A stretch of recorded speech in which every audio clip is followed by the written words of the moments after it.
How do you feel things have gone training-wise these last couple weeks?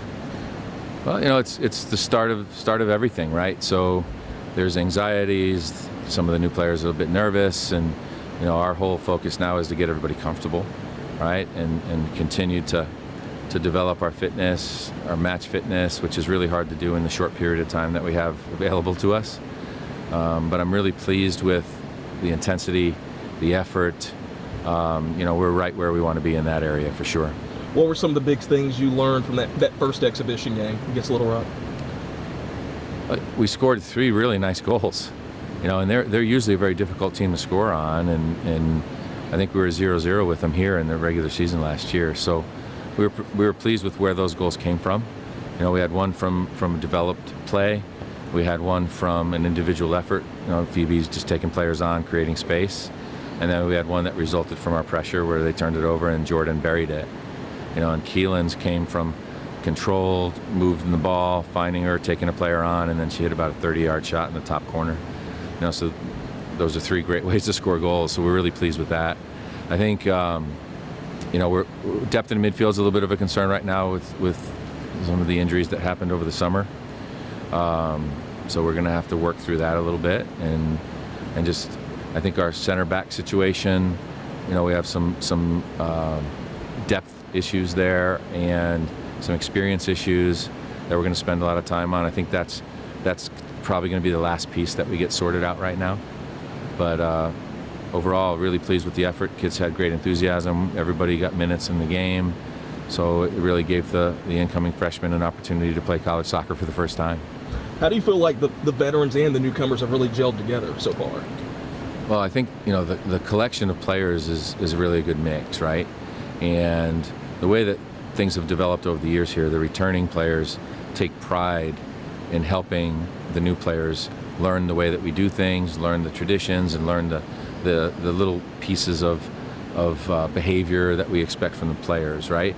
So they had over the summer, they created accountability partners. They communicated over the summer before everyone even got here.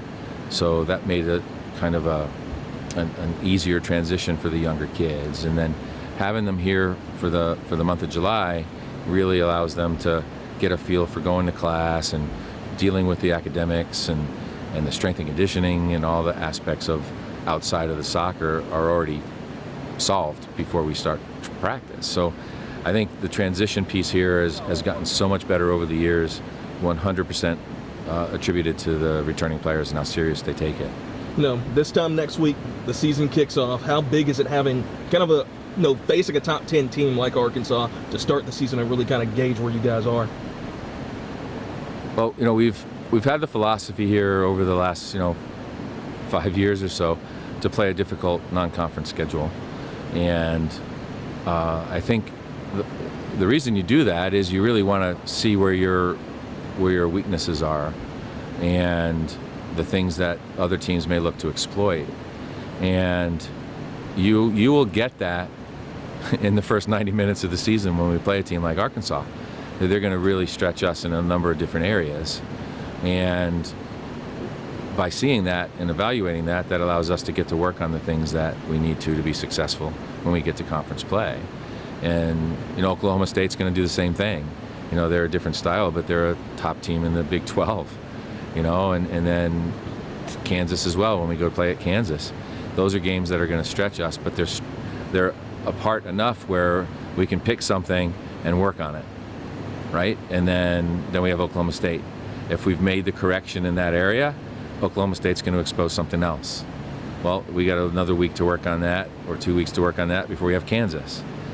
So if we don't get it right, it's going to take us 3, 4, 5 weeks to get it. We have to get it before we open up against James Madison, because they're an excellent team too. They were picked to win the Sun Belt. So it's not easy for us, but that's how we make it. So we're ready for it. We're built for that. Some coaches use preseason polls as kind of a tool of motivation. Some just kind of ignored. Where do you kind of fall in that? I haven't said a thing until you asked me, so thank you. But I'm sure the kids see it, and they look at it. And, it was the same thing last year. We were a point away from winning the league 3 years in a row, but we get no no players on the first team. So it's like, no matter what you do, sometimes you get overlooked. But that shouldn't be your motivation. Your motivation should be, I want to do the best I can regardless. And if we use that as motivation, I think that's kind of false motivation. I'd rather the kids just look past it and say, okay, let's go. Let's get ready for Arkansas. Let's get ready for Southern. Let's get ready for the next game on our schedule. And I hear them talking, and it burns them a little bit.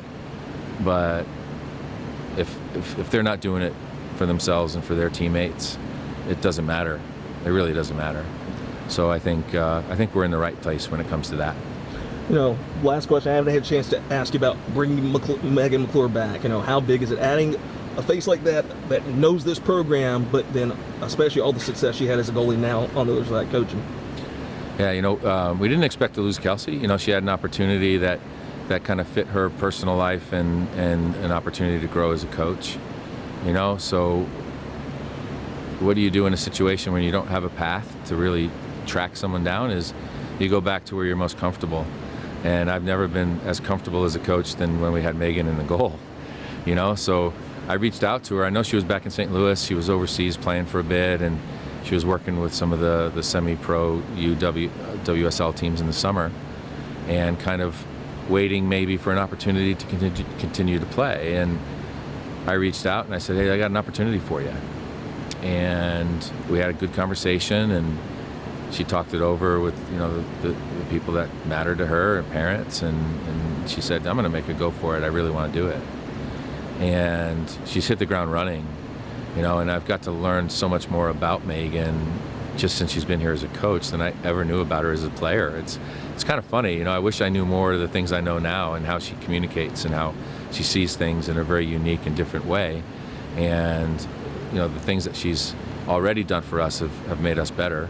And as far as the goalkeeping, she's got the respect of her teammates. Two of them are players. The respect of her players, because two of them were teammates when she was here. So she's handled it incredibly well as a professional, and more importantly, I think our players have accepted it. Because she played with a number of them. So our kids are just, I couldn't be happier with how we've handled everything up to now.